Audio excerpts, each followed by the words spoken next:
I'm Charles Ritchie, and welcome to the WrestleMania 34 Crunch Time Report. Every year is viewed as Vince McMahon's sports entertainment version of the Super Bowl.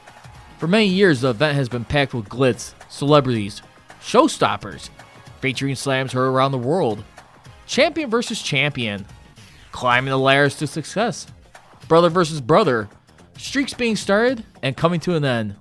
Nonetheless, the showcase of the Immortals is still viewed as the conclusion of one era and the start of a new season.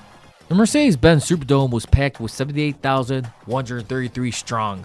Was it destiny for Roman Reigns versus Brock Lesnar for the Universal Championship, when New Japan Pro Wrestling superstar Shinsuke Nakamura hauled the championship from AJ Styles? Could Asuka stay undefeated, capturing the SmackDown Championship against the Great One Charlotte Flair? And was Raw gold realized for Nia Jax over Alexa Bliss? Will Ronda Rousey and Kurt Angle dominate Triple H and Stephanie McMahon? Lastly, will The Undertaker rise or leave John Cena in the dark? Yeah, that shows you just how tough Roman Reigns is.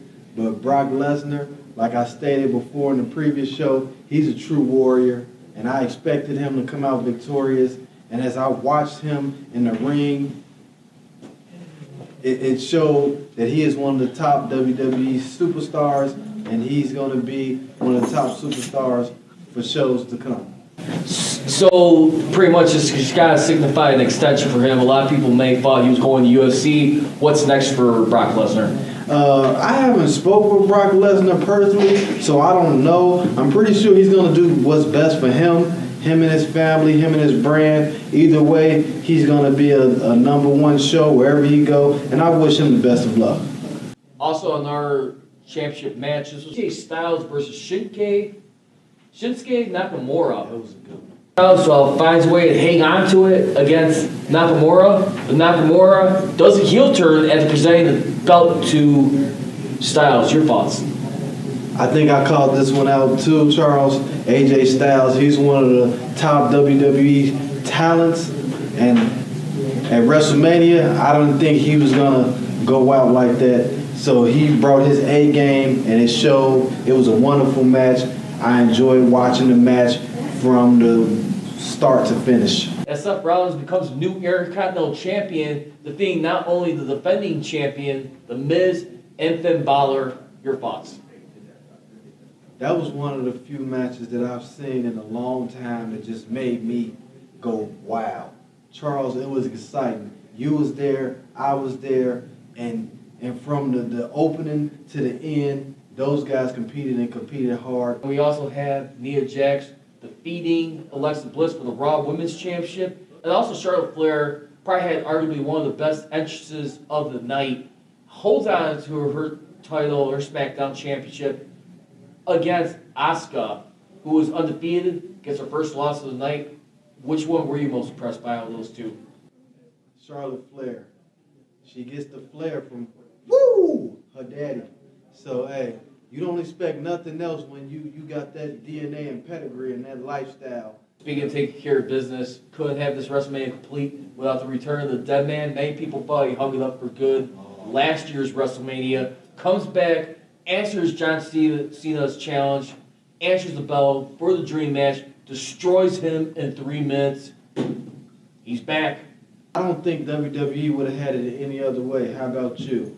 When you have the dead man, he's to some circles considered one of the greatest WWE superstars of all time. When you think of the greats like Andre the Giant, Hulk Hogan, Stone Cold, The Rock, so on and so on, The Undertaker, he's pretty up there. He's probably maybe on the Mount Rushmore. As we move on, last but not least, been waiting 3 years in the making, as she's no longer part of the Octagon, but now making her WWE debut. Beats the 40 with Kurt Angle. I'm talking about Ronda Rousey and Kurt Angle defeating Stephanie McMahon and Triple H. Those best armbar Stephanie McMahon. Your thoughts on that performance? Did we expect it to go any other way? Like I said in our previous show, Stephanie McMahon, she's not really a wrestler. She's kind of like a gimmick, just like how Vince McMahon was with Stone Cold. Stephanie McMahon, she's not a wrestler. She's not a brawler. She's just really daddy's girl. She'll hit somebody when they're wounded and get a couple of shots and feel good. But I knew when it came down to her against Ronda Rousey, nobody interfering Ronda Rousey, she's going to win every time with that one. Did anybody think otherwise? I kid you not, I doubt it. Before we close this thing out, where would you give this year's WrestleMania 34 on a scale of 1 to 10? I give this WrestleMania an 8.5. It truly had everything we wanted. It was one of the greatest WrestleManias that I ever seen, and I've seen plenty, and I really enjoyed it, and I can't wait to the next pay-per-view. And there you have it. Once again, one season ended, and a new one began on the promotion's biggest stage. WrestleMania 34 was the 6th largest attendance record of all time. I must say it was disappointing seeing only 1 out of 3 world titles change hands, but at the end of the day, it continued to show why it's the biggest spectacle of the year, yet alone the closest thing to the Super Bowl. Next year, WrestleMania 35 will make its return to MetLife Stadium, home of the New York Jets and Giants. For the WrestleMania Crunch wrap-up, this is Charles Rich of Chicagoland Sports Radio, signing off.